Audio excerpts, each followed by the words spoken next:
Hi, this is Richard from Reidys Home of Music in Blackburn, and I'm here with Sam from Blackstar.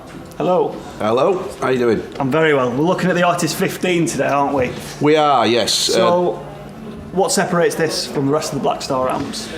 This amp, in a way, this range, because there's a 15 and a 30, Blackstar, when we started back in 2007, we started off with a hand-wired amp called the Artisan. Yes. We still do the Artisan. It's an extremely popular amp with gigging musicians. Yeah. Well, basically, we wanted to kind of go back to our roots with a boutique sounding and style of amp. Yeah. But something that's got all the modern features that you will get on an amp, like an effects loop, digital reverb, master volume. So effectively, what we've done is come full circle with this amplifier. We've gone back to our roots of making a great sounding boutique sounding amp, great for blues, great for rock, but particularly good as a platform for pedals as well. And that's why it's handy having the effects loop built into it. Exactly. The thing about the Artisan is it's point-to-point hand-wired, which is phenomenal because you get a really pure signal path, but it's the kind of amp that as you crank it sounds better in the way that amps were in the 50s and 60s. The good old days. The good old days. Well, I remember them, you won't. But basically, they were a throwback to the good old days, and it was a way of getting a point-to-point hand-wired amp that was great in performance, but you didn't have to shell out $2,500 for. Now, the thing about the Artist range is it definitely sounds quite similar to the Artisan. It's obviously considerably cheaper, but they're ideal for a blues player, a classic rock player, or for anybody that wants the shimmering kind of cleans that you've got out of your classic American 60s amps. Because that's what I was going to ask, it's what kind of players would be using it, and it's quite a wide range, isn't it, by the sounds of it? Well, it is a wide range, but to give you an example, I'm a man of a certain vintage who comes from an era when amps did sound old school. I use an Artist 30, that's my main gigging amp, and I use that with just a light drive pedal basically on channel 2 with it just starting to clip. And it's a phenomenal old school classic rock and blues tone.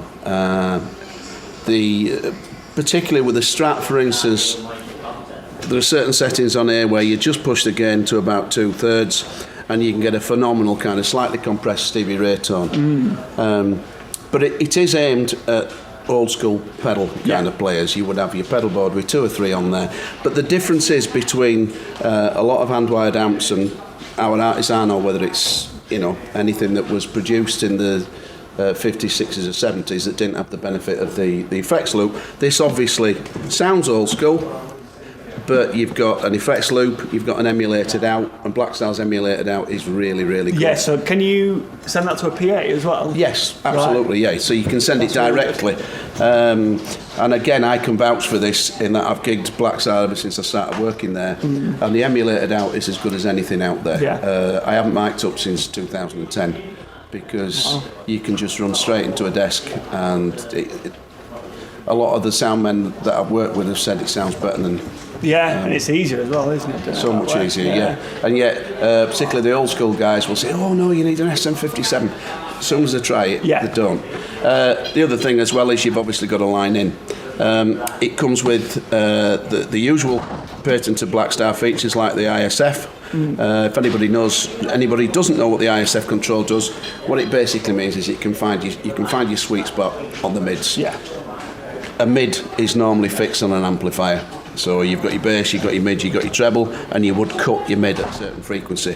It just means that you can move the frequency of the mid that way or that way. And when you cut the mid, it has a fundamental effect on the sound. Again, it's a small but subtle feature, but it means that guitar players alike, we are very, very finicky about we need tone. to get the right tone. So, exactly. So you find your own sweet spot. Exactly, fine, you're right. And then I can see 2 channels on this. Are they foot switchable? Yes, it's foot switchable, channels and reverb. Right, all right. So basically, you've 2 channels. Your first channel is very warm, it's focused on mid-range. It's a very, very simple channel. There's no preamp gain on it whatsoever. So you've got a volume and a tone. It's very kind of British 1960s kind of tone. When Jazz was playing it before, that's what I was thinking. I've heard some good jazz players playing through Channel 1, and it's perfect for that because it's extremely warm and mid-focused.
Channel 2 is your real full-on blues channel.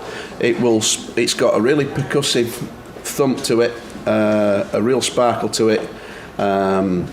It's inherently quite a bright sounding amp. However, the great thing about the ISF and the treble control is you can dial it out, but you still get the clarity and the sparkle out of it. The nice thing about the 15 is that you can crank it, and as you crank it, you will get the power valves coming into play, and particularly with, say, a Les Paul or something like that. As you shove that past halfway, it really starts to sing, and you get that lovely harmonic feedback. The 30 is a different animal in the sense that obviously there's double the headroom, and it's a 2B12. One thing I would stress is that people are quite often put off by valve amps, particularly the older guys that may well have slightly sensitive backs.